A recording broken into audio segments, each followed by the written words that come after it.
돌아오면 살리시는 하나님이라는 제목을 가지고 오늘 귀한 은혜 나누기 원합니다. 저는 주중에 얼마나 정말 행복한 시간을 보냈는지 모릅니다. 왜 행복한 시간을 보냈냐? 말씀을 공부하는 팀들과 같이 하루 종일 성경만 팠거든요. 너무 좋았어요. 너무 이틀을 그렇게 보내다시피 했고, 또 어제도 또 저 파주에서 친구 목사님 오셔가지고 또 같이 성경을 나누고 거의 오후 한 4시간 동안을 그렇게 시간을 보냈는데 함께 얼마나 귀한 은혜가 있었는지 모릅니다. 그래서 제가 그 친구한테도 목사님께 문자를 이렇게 보내고 참 감사하다, 행복했다라고 이렇게 문자를 보냈는데, 여러분 하나님의 은혜 말씀은요, 보면 볼수록 신바람 나는 거예요.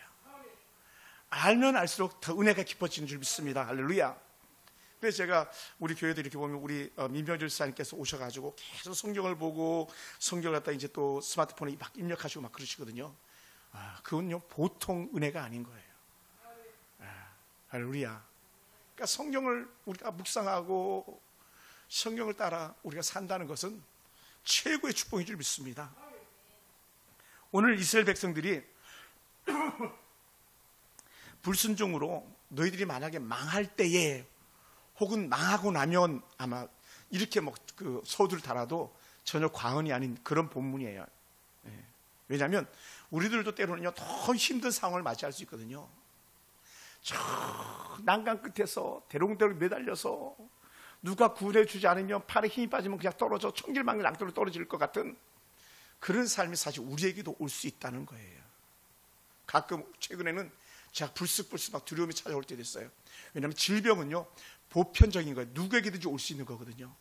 그러니까 제가 가끔 막 몸이 안 좋을 때는 깜짝깜짝 놀랄 때가 있어요.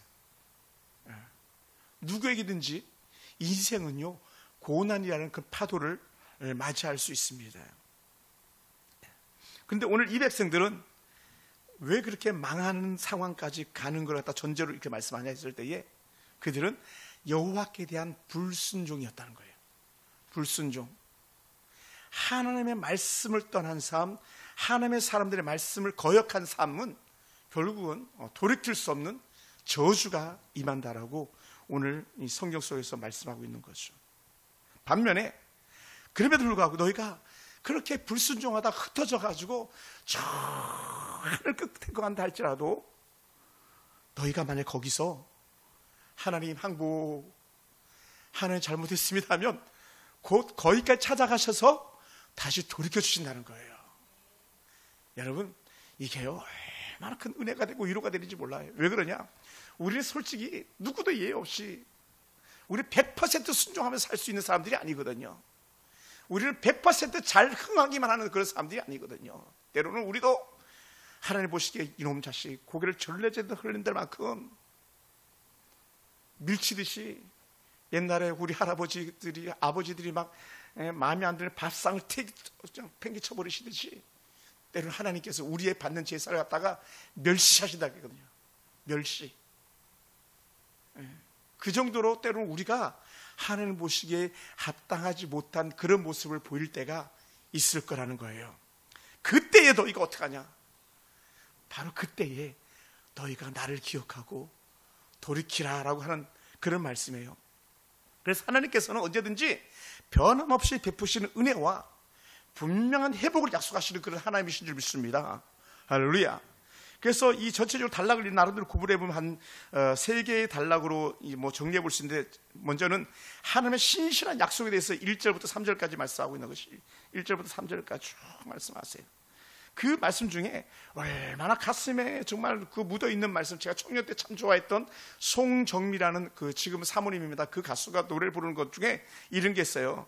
바로 3절 하반절에 여호와께서 너를 모시리니, 너를 다시 모시리니, 4절에서 하늘가에 있을지라도 곧 거기서 너를 구원하실 거다라고 하는 그런 찬양이 있었어요. 얼마나 찬양이 좋았는지 몰라요. 하나님의 신실한 약속. 모세가 지금 설교하는 설교거든요. 이게 모세 설교예요. 모세가 설교하면서 비록 불순종을 해서 열방이 흩어지게 될지라도 마음을 돌이켜 하나님께로 돌아오면 하나님께서는 반드시 다시 너희들을 모실 거다. 반드시 너희를 다시 회복시킬 것이다라고 그렇게 말씀해 주고 계시죠. 그게 뭡니까? 하나님의 변함없는 사랑, 하나님의 그 신실하신 언약을 이행하시는 그런 멋진 하나님이시라는 것이죠. 그리고 4절부터 6절에서 이렇게 말합니다. 마음의 할례와 새로운 삶을 살아야 된다. 하나님께서 단순히 외적인 회복만을 하시는 것이 아니라 그 마음도 완전히 새롭게 변화시켜 주신다는 거예요. 그래서 우리가 이 이스라엘 백성들을 볼 때에 그들은요, 난지 8일만 다 할례를 합니다. 하나님의 친백성, 하나님의 자녀의 증거로서 다 할례를 하는 거예요. 난지 8일 만에 성전에 올라와 가지고 성전에서 그 표피를 베는 거예요. 할례를 행합니다. 그러면서 얘는 언약의 자손이다. 우리가 어린아이들 유아 세례, 이 어찌 보면 할례와 같은 그런 표징이거든요. 이 아이는 하나님의 아이입니다. 하나님의 뜻대로 키우겠습니다. 그래서 이 할례를 베푸셨던 하나님께서 온 마음과 온 뜻으로 하나님을 사랑하고 또 그 백성을 사랑하는 하나님의 은혜를 갖다 누리도록 만들어 주신다는 것이죠. 그래서 마음이 변하면 삶도 변하게 된다는 것을 우리에게 의미해 주고 있습니다. 그리고 마지막 7절부터 10절에서는요, 결국은 한번 따라해볼까요? 순종하면 복이 따라온다. 그 말씀을 이제 마지막 그 10절에서 말씀하고 있는 거예요. 이 말씀들이 얼마나 귀한 말씀인지 몰라. 다시 한번 볼까요? 제가 중간에 한번 읽어볼게요. 여호와께서 내 손으로 하는 모든 일과 내 몸의 소생과 내 가축의 새끼와 내 토지의 수산을 많게 하시고 내게 복을 주시되 곧 여호와께서 내 조상들을 기뻐하신 것 같이 너를 다시 기뻐하사 내게 복을 주시리라. 언제? 마음을 돌이키고 주께로 돌아오면. 사랑하는 성도들, 그러다 보니까요, 먼저 전반부 이렇게 읽다 보면 아하, 돌이키면 산다, 이게 결론이에요. 돌이키면 다시 불러준다, 이 하나님 은혜의 결론이에요. 여러분, 그러다 보니까 이스라엘의 역사, 또 우리 삶이 어찌 보면 반복이죠. 반복. 어떤 반복이냐? 하나님을 잘 섬기면요, 평안과 번영이 있는 거예요. 반면에 하나님을 거역하면요, 거기에 따르는 고통이 수반되어지는 거예요. 고통이 따라옵니다.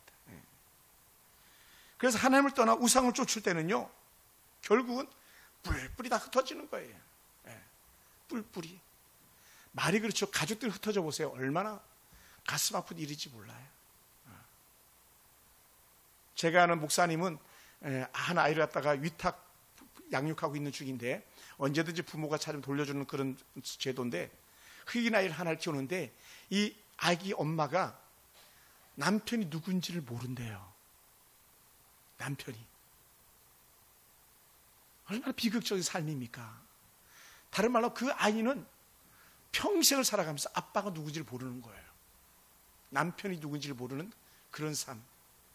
그럼에도 불구하고 돌이켜 돌아오기만 하면 하나님은 용서하신다는 거예요. 용서하신다.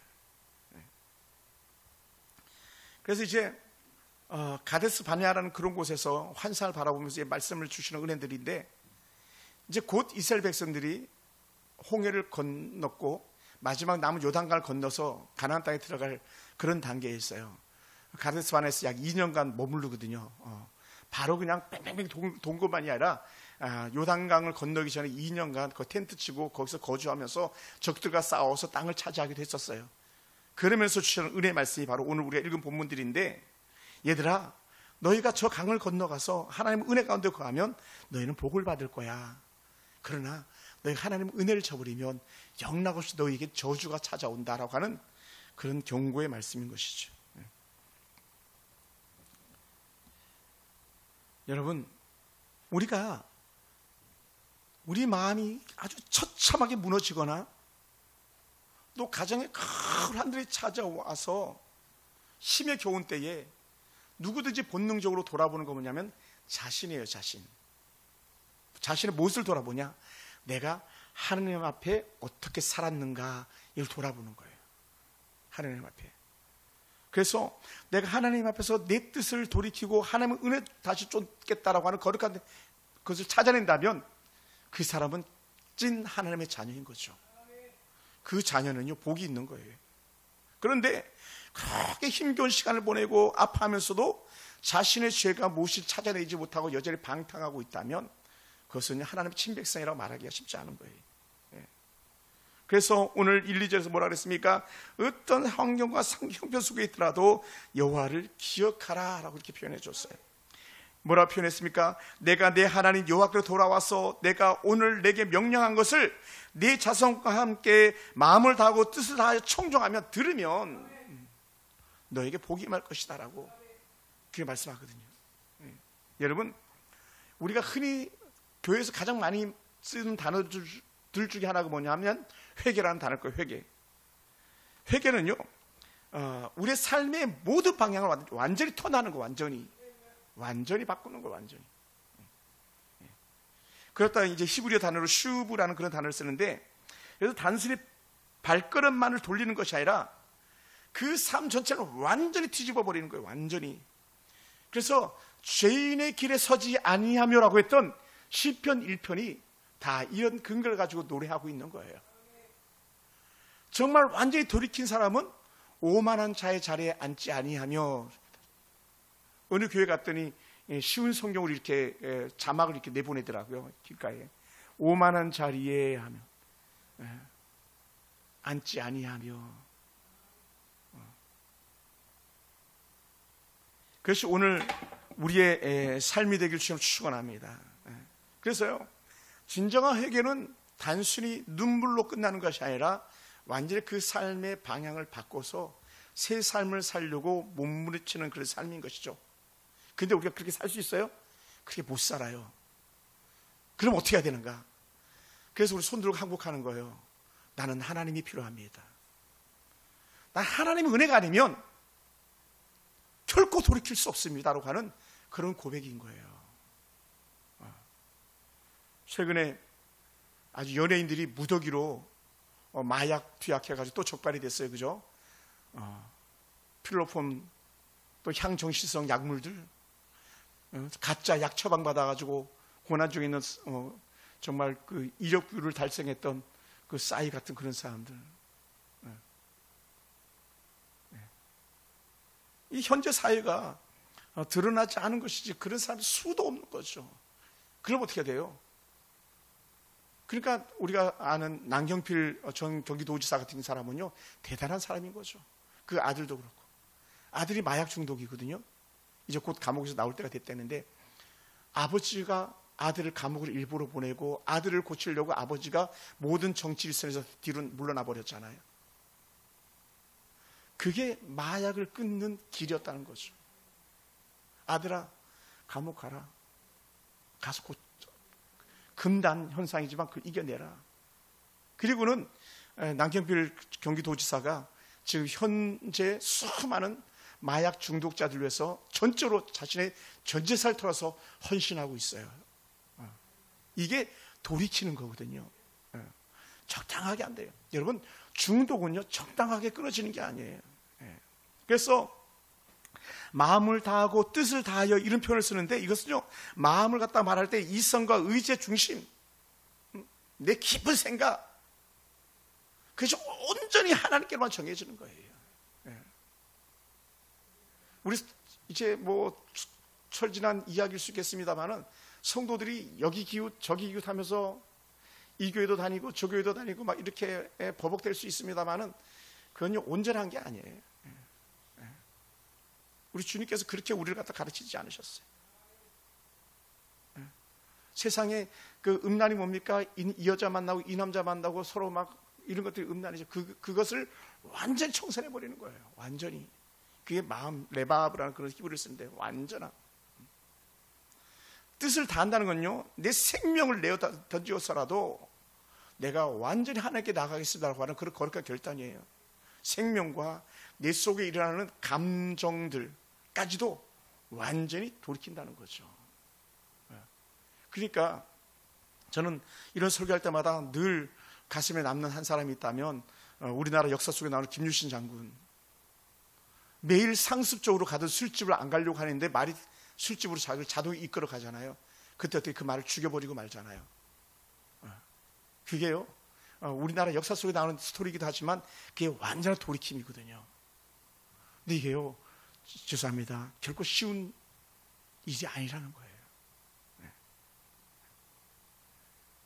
하나님은 우리 존재 전체가 그러므로 온전히 하나님을 향하기를 간절히 바라는 거예요. 할렐루야. 제가 그랬잖아요. 제가 작년이에요. 작년 막 너무 마음이 그렇고 할 때에 제 매제가 바둑을 두는 걸 알고 바둑을 몇 판 뒀는데 힘들 때마다 막 바둑 두고 싶은 마음이 들어가지고 제가 본의 아니게 막 각오했던 그런 적들이 있었거든요. 그리고 제가 병상에서 제일 먼저 회개했던 게 뭐냐면, 하나님, 바둑 끊겠습니다. 바둑 안 두겠습니다.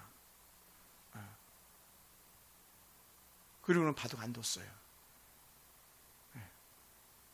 바둑이요, 얼마나 재밌는지 몰라요. 왜 도끼 잘 썩는지를 두는 사람들은 알아요. 몰입하고 머리 쓰고 그 전략과 전술을 한 판에 다 쏟아붓는. 근데 끌을 수 있는 방법은 안 가는 것밖에 없어요. 오늘날 왜 많은 사람들이 이런 경제적 위기 속에 살아가고 있습니까? 끊지 못하는 거예요. 낭비며 끊지 못하는 거예요. 가정의 갈등, 그 가정이 행복하지 않은 원인을 아는데 그걸 제거할 에너지가 없는 거예요. 건강 지키는 것도 그래요. 자기가 습관이, 나쁜 습관이 몸에 뺐는데 그걸 끊는 게 결코 쉽지 않은 거예요. 그래서 저도 좀 배 좀 집어넣고 싶은데 뒷산 가야 되는데 마음만 있지 가지 못하는 그런 마음들. 그냥 크게 결단하지 않으면 결코 시행하기 쉽지 않은 그런 것들이죠. 그래서 우리는 세상적인 방법 가지고 온갖 방법을 다 동원해서 하나님께로 돌아가려고 하지만 우리에게는 그럴 에너지가 없어요. 그걸 어떻게 해야 되는가? 하나님 은혜가 필요하다고 고백하는 거예요. 하나님 은혜가 필요하다. 그래서 우리는 매 순간마다 하나님의 성령 깊으신 은혜가 우리한테 필요한 거예요. 성령 하나님이 우리를 돕지 아니하면, 우리가 말씀 안에서 견고히 서지 아니하면, 우리가 하나님 은혜 가운데 기도 자리를 벗어나면요, 우리는요 결코 승리할 수가 없는 거예요. 예.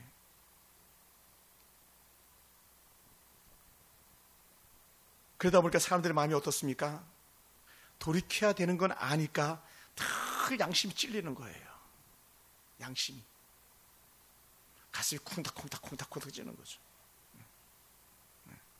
예배 드리지만 예배 드린 자의 삶이 참된 행복을 누리지 못하는 그런 모습을 보는 거죠. 그러니까 찬송도 부르지 않고 고개 쳐박고 있고, 기도할 때 눈 뜨고 그냥 두런두런 주변이나 살피고 있고, 이런 삶은 돌이키지 못하는 그런 모습인 거죠. 그럴 때 어떻게 해요?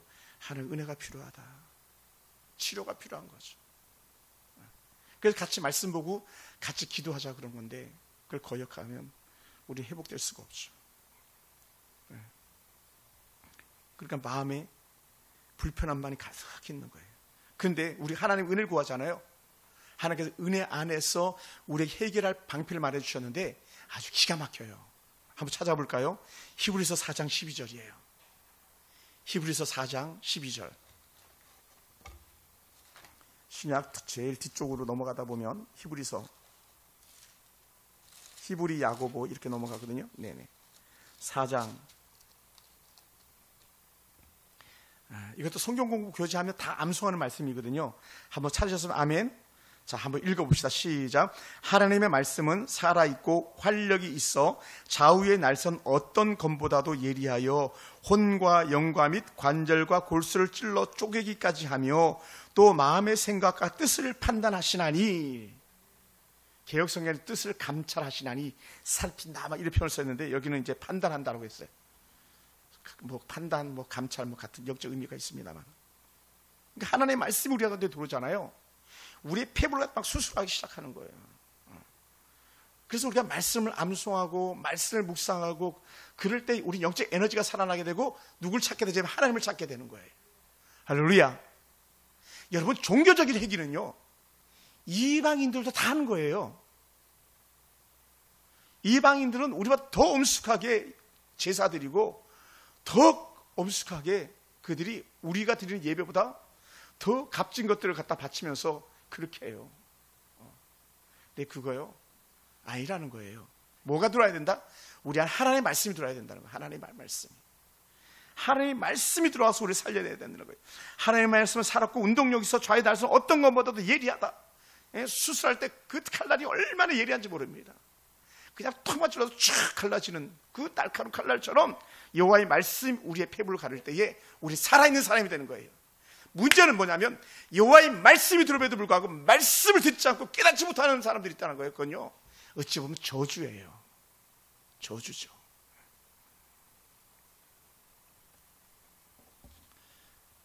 여러분, 갈등은요 결국 뭘 찾아오냐? 슬픔과 낭망으로 찾아오죠. 그럴 때 어떻게 돼요? 우리 그럼에도 불구하고 하나님을 찾아야 되는 거예요. 한번 따라해볼까요? 낙심이 될 때에 그래도 하나님을 찾자. 여러분, 우리 삶에도 힘든 경우가 있잖아요. 그럴 때 사도 바울이 이렇게 표현했어요. 이것도 아주 너무너무 유명한 말씀인데, 로마서 7장 이런 말씀. 오라, 나는 공고한 사람이로다. 이 사망의 몸에서 누가 나를 건져내랴. 막. 왜 그런지 아세요? 죄책감에, 죄의 짐이 느껴질 때에 하나님은 참 안치 보이고 난 하나님의 자녀가 아닌 것처럼 막 죄짐이 나를 누를 때에, 우와, 이 사망의 몸에서 누가 나를 건져내랴. 하나님이여 나를 도우시옵소서. 오라, 나는 공고한 사람이로다. 이 사망의 몸에서 누가 나를 건져내랴. 누가? 우리 주 예수 그리스도가. 할렐루야. 누가? 우리 주의 성령이 우리를 건져내실 줄 믿습니다. 아멘. 우리를 건져내는 거예요. 그리고 오늘 우리가 너무 힘들고 낙심되고 절망하고 슬픔과 탄식 우리 앞을 완전히 가로막혔을 때에, 하나님, 나는 하나님의 은혜가 필요합니다. 이렇게 고백하기 바랍니다. 그럴 때 하나님께서는요 용서하시는 건 하나님이라는 거예요. 사람들은요 뭐 다 그렇진 않을 수 있겠지만 사람들의 마음에는 늘 뒤끝이 있다 그래요. 용서하는데 100% 용서 안 하는 거예요. 그래서 우리 흐리끼리 말하잖아요. 한 번만 더 그래봐라. 이 말을 할 때는 아직 다 용서하지 않은 거예요. 근데 우리 하나님은 한 번만 더 그래봐라, 이 말씀 하시는 하나님이 아니라는 거예요. 우리 하나님의 용서는요 완전한 용서라는 거예요. 할렐루야. 완전한 용서. 완전한 용서. 그럼 우리는 이 하나님 놀라운 은혜 용서를 경험하면서 하나님 행복합니다. 우리가 스스로 문제를 해결하려고 하지 않고 하나님 앞에 내맡기는 그런 은혜가 우리가 느끼곤 합니다. 그래서 우리는 너무 힘들 때마다 하나님 은혜가 필요합니다 고백하면서 주 앞으로 한 걸음 한 걸음 내딛는 그런 은혜가 있기 원합니다. 할렐루야. 그래서 그렇게 우리 앞에 하나님 앞에 회개할 때에 우리의 삶이 완전히 새로운 은혜의 길을 시작하는 줄 믿습니다. 두 번째, 우리 하나님께서는 3절부터 6절까지 뭐라고 말씀하셨냐면, 하나님 용서와 회복은요 가장 분명한 확신이다, 또 가장 분명한 확실한 일이다, 이렇게 말합니다. 뭐라고 표현했냐면 3절에 보면 내 하나님 여호와께서 마음을 돌이키시고 너를 긍휼히 여기신다는 거야. 사실은 막 저주하고 뭐 좀 더 격하게 얘기하면 야, 다 쓸어버려. 그렇게 하실 법도 한데 하나님께서 돌이키니까 아니야, 아니야, 아니야, 그래도 용서하지, 이렇게 나간다는 거예요. 여러분, 베드로 기억하시죠? 예수님 눈앞에서 예수님 모른다고, 욕하면서까지 모른다고, 한 번도 아니고 두 번도 아니고 세 번씩이나 그랬던 베드로인데도 예수님은 품어주잖아요. 예수님은 찾아가 주시잖아요. 성도들은 문도 안 열어주고, 성도들은 뭐 예를 들어서 문자 답장도 안 하고 전화도 안 받고 그럴 때 우리 주님은 찾아가셔서 다 그래도 품어주시는 거예요. 베드로가 얼마나 부끄러웠겠어요. 얼마나 베드로가 힘들었겠어요. 그러니 그가 할 수 있는 말이 뭡니까? 주님이 아시잖아요. 내 마음 아시잖아요. 처절하게 자신의 죄를 돌이키는 그 베드로의 마음을 주님이 아셨다는 거예요. 그러니까 우리 그런 베드로가 오늘 우리 삶 속에 들어와서 역사하기 원합니다. 그냥 뭐 그럴 수도 있는 거 아니에요. 이게 아니고 철저하게 회개했던, 닭이 울자마자 돌이키면서 예수님께서 3번 부인한다고 말씀하셨는데 예수의 말씀이 진짜였네 하면서 자신의 죄를 돌이켰던 그 돌이킴은 진실한 돌이킴이었던 거예요. 그런 예들 갖다 우리 성경 속에 얼마든지 볼 수 있는데 여러분 따라해 봅시다. 이방인도 용서하시는 하나님. 여러분 성경을 보다 보면 아모스서 이런 데 보았어요. 얼마나 이 아수르, 니느웨 이런 도시 사람들이 악했는지 몰라요. 아이를 갖다가 바위다 막 내치고 사람을 탈곡기로 탈곡하듯이 해버리고 너무 돈이 많으니까 그 송아지 고기를 먹는데 소에서 짠 젖에다가 그걸 끓여가지고 그걸 먹고 부에 막 최상의 극치에 있던 사람들이에요. 그런데도 불구하고 그 몇 마디 안에 있던 요나의 말 듣고 니느웨 사람들이 완전히 납작 엎드렸잖아요. 너희 망한데 그 말 한마디 듣고요 완전히 엎드려가지고 베옷을 입고 금식하고 자기들만 그런 게 아니라 짐승들까지 금식시키면서 하나님 살려주세요 그랬잖아요. 그래도 니느웨가 살아났잖아요. 물론 약 200년 후에 완전히 멸망합니다만 후에 하나님께 그렇게 용서하시는 하나님. 여러분 참 어려운 문제들인데 이건 뭐 다윗도 예가 아니었던 문제, 이성적인 문제, 밧세바 취해가지고 우리아까지 죽여버렸던 그런 다윗의 죄. 그런데도 불구하고 뭡니까? 하나님 우수초로 나를 정결케 지키시옵소서. 내가 눈과 같이 이리다 이런 고백을 했잖아요. 나를 용서해달라고. 우술초는 뭐냐면요, 옛날에 시골에 가면은 그 빗자루를 만드는 게 있는데 아주 그냥 부들부들한 그 잎새기가 있어요. 그걸 갖다가 막 뜯어가지고 그 위에 그 씨는 다 털어버리고 그걸로 빗자루 만드는데 그런 형태의 그 풀이라는 거예요. 그러니까 거기다가 피를 잔뜩 묻혀가지고 이렇게 사람에게 치고 하는 그런 제도 의식들이 있는데 우수처럼 나를 정결케 하소서. 양의 피로 막 씻기듯이. 그러니까 막 대성통곡하면서 하나님 잘못했습니다. 나단 선자의 고백에서 하나님 내가 잘못해서 고백하니까 어떻게 돼요? 하나님이 다윗을 다시 받아주신 하나님이었잖아요. 여러분 죄를 알게 하신다는 것 자체가 복이 있는 거예요.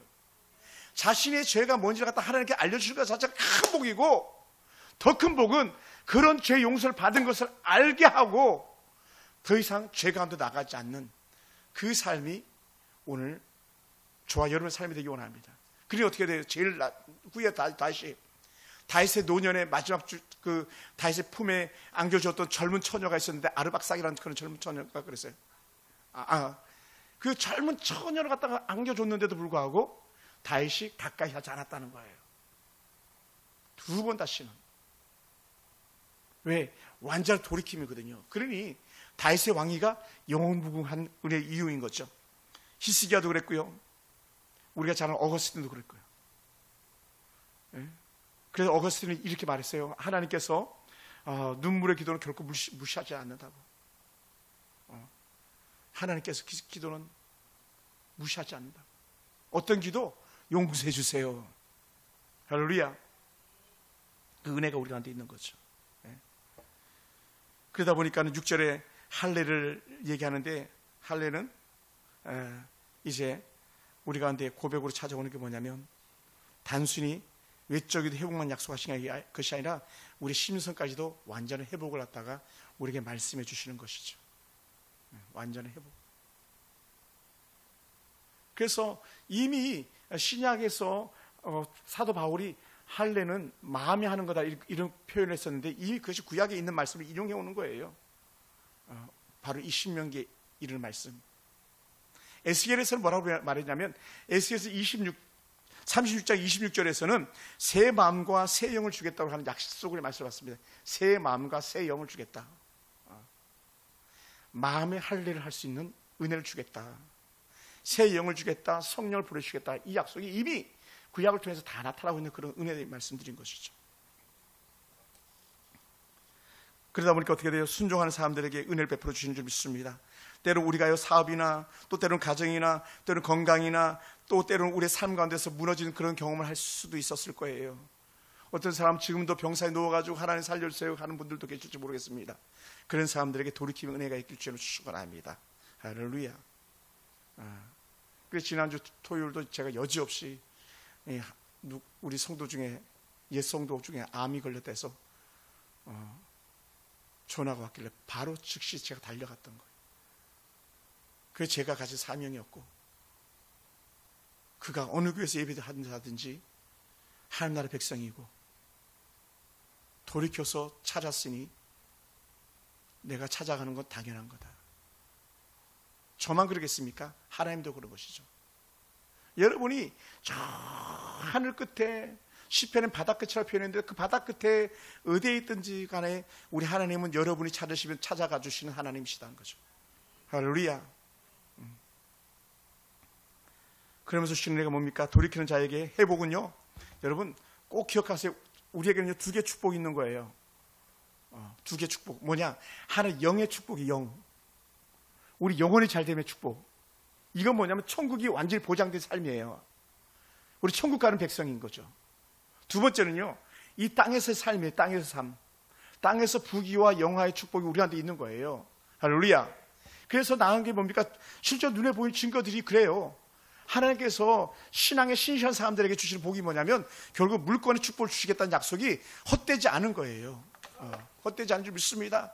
그러니까 사도 요한이 그 요한 1, 2, 3서를 쓰면서 마지막 요한 3서에 사랑하는 자여 내 영혼이 잘됨, 내가 범사에 잘됨, 영혼이 잘되는 것, 범사가 잘되는 것, 삶에서 나타나는 축복인 거죠. 그게 잘되는 게 하나님께 주는 은혜 상징들인데 그것이 바로 우리가 읽었던 9절 10절에 이른 말씀이에요. 한번 볼까요? 우리 8절을 제가 한번 읽어보겠습니다. 8절, 너는 돌아와 다시 여호와의 말씀을 청종하고 내가 오늘 내게 명령하는 그 모든 명령을 행할 것이라. 돌아와. 턴, 주께 용서를 구하고 돌아와. 그럴 때 어떻게 돼? 내가 내 하나님 여호와의 말씀을 청종하여 이 율법책에 기록된 그의 명령과 규례를 지키고 내 마음을 다하며 뜻을 다하여 여호와 내 하나님께로 돌아오면 내 하나님 여호와께서 내 손으로 하는 모든 일과 내 몸의 소생과 내 가축의 새끼와 내 토지의 소산을 많게 하시고 내게 복을 주시되 곧 여호와께서 내 조상들을 기뻐하신 것과 같이 너를 다시 기뻐하사 내게 복을 주시리라. 그래 여러분, 사실 우리가 잘 돼야 돼요. 한번 따라합시다. 하나님 잘 되게 해주세요. 우리 아들 딸들이 잘 돼야 돼요. 왜 그러냐? 우리 하나님을 잘 섬기면 잘 섬길수록 우리 아들 딸들에게 나타나는 것이 뭡니까? 형통이거든요. 반면에 여호와를 배역하고 여호와를 거절하고 하나님의 은혜를 저물리 하면요, 하나님이 구원하러도 땅끝까지 가시지만, 구원하시려고 바다끝도 찾아가시지만 반대로 그들을 심판하기 위해서도 끝까지 추적하는 추적자 하나님이시라는 거예요.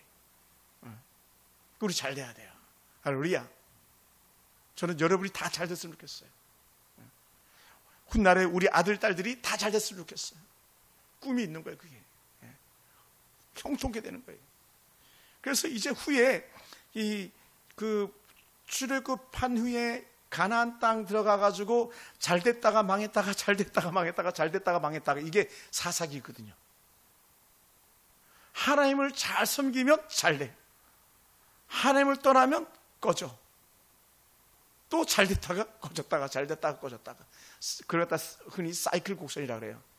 사이클 곡선. 하나님을 찾으면 올라가고 하나님을 버리면 떨어지고.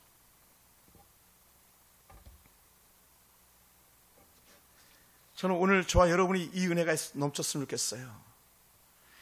절대적 조건이 뭐냐? 우리가 온 마음과 온 뜻을 다하여 여호와께로 돌아가면 이라는 거예요. 여러분, 우리가 오늘 그렇게 하나님 은혜 안에 살자고요. 제가 주중에도 그 성경 공부하다가 큰 위로를 받았어요. 어떤 위로를 받았냐면, 다른 위로가 아니라 후배 목사님 개척을 했는데 금요기도에 우리 지금 많이 나오신 거예요. 거기서 둘이 예배 드린대. 둘이 집사 한 분이 나오면 셋. 근데 이제 둘이만 나오면 설교하기가 그래가지고 목사님이 가끔 우리 금요 예배를 갖다 영상으로 이렇게 같이 동시 예배를 드리신대요. 우리가 뭐라고? 저 대구에 있는 목사님이시거든요. 그러니까 위로가 되더라고요. 네, 위로가. 우리만 예배 드리는 게 아니구나. 우리 안에 오늘 보이지 않는 성도들이 함께하고 있구나. 또 우리 주의 성령이 여기 함께 계시다, 이거예요.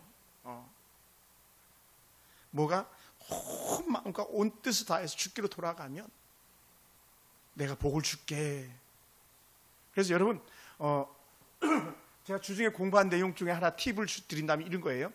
말씀이나 규례나 법도나 이런 것들이 나오면 언제든지 꼭 기억해야 될 단어가 하나가 있대요. 그게 뭐냐면 언약이라는 단어예요. 따라해서 언약. 오늘 그래서 주의 약속한 말씀 그 찬양했던 게 그 언약이에요. 언약. 하나님의 약속은 변하지 않는다. 하나님의 언약은 변하지 않는다. 거기서 나온 게 뭐냐면 할례. 할례는 언약이라는 거예요. 우리 권사님, 우리 집사님, 또 저는 목사로서 살아가는 이 가지고 있는 직분이 뭐냐면 하나님 앞에 언약받은 직분들이라는 거예요. 그것을 소중히 여기고 그것을 귀히 여길 때에 우리는 하나님의 은혜가 더 커지지. 나는 세례교인이야? 이거 보통 축복이 아닌 거예요. 더한 은혜가 이제 저와 여러분과 있기 원합니다. 할렐루야. 그래서 오늘도 말씀하신 것처럼 하나님 그렇습니다. 나도 온 마음과 온 뜻을 다해서 주께로만 나가겠습니다. 이 신실한 고백이 오늘 저와 여러분의 고백되기 원합니다. 네, 온 마음 다하여. 그래서 이렇게 표현했어요. 성경에 보면 내 마음을 다하며 뜻을 다하여 여호와 내 하나님께로 돌아오면 돌이켜 회개하면 뭐라고요? 완전한 박양천하라 그랬잖아요. 그죠? 그때 너를 다시 기뻐하사 내게 복을 주시리라 라는 거죠. 할렐루야. 그게 너무 좋은 거예요. 사랑하는 성도 여러분, 우리가 살면서 힘겨울 수 있습니다. 살면서 낙심스러운 일들이 생길 수도 있습니다. 그때 우리는 이렇게 고백하는 거예요. 아하, 주님, 내가 주님께 더 가까이 나가라고 하시는 사인으로 여기겠습니다. 내가 주께로 더 가까이 나가고자 하는 사인.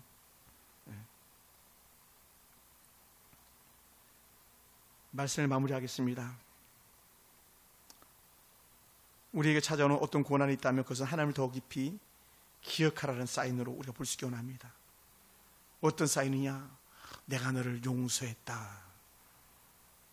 내가 너를 용서했다. 우리 하나님은 용서를 구하는 자를 물리치지 않는 하나님이다. 그러다 보니까 우리도 적용해야 돼요. 우리에게 용서를 구하는 사람이 있다면 묻지도 말고 따지지도 말고 우리는 용서하는 거다. 같이 가야 돼요. 왜냐하면 용서받은 죄인이잖아요. 용서 받아봤기 때문에 용서해야 되잖아요. 후에 이제 복음서에 예수님께서 그렇게 말씀하셨습니다만, 더 나아가서 우리 하나님께서는 전적으로 우리에게 복의 복을 다하시는 하나님이시다. 어떤 이에게 마음과 뜻을 다하여 주께로 향하는 자에게. 그것을 좀 더 자세히 알고 싶으면 신명기 28장 축복과 저주장을 보시면 더 확실하게 알 수 있습니다. 그럼 사랑하는 성도 여러분, 우리가요 지금 모양은 어떠하든지 간에 우리가 좀 더 하나님의 은혜 가운데 있게 되길 주님 축원합니다. 비록 여기서는 이렇고 저기서는 저런다 할지라도 세상은 소동하고 세상은 우리를 힘겹게 하는 그런 뉴스들로 가득 찬다 할지라도 우리는 주를 향하여 살기에는 조금 더 주저하지 않는 그런 삶이 저와 여러분의 삶이 되길 주의 이름으로 축원합니다. 할렐루야. 오늘 이 밤에 올라온 여러분 정말 잘하셨습니다.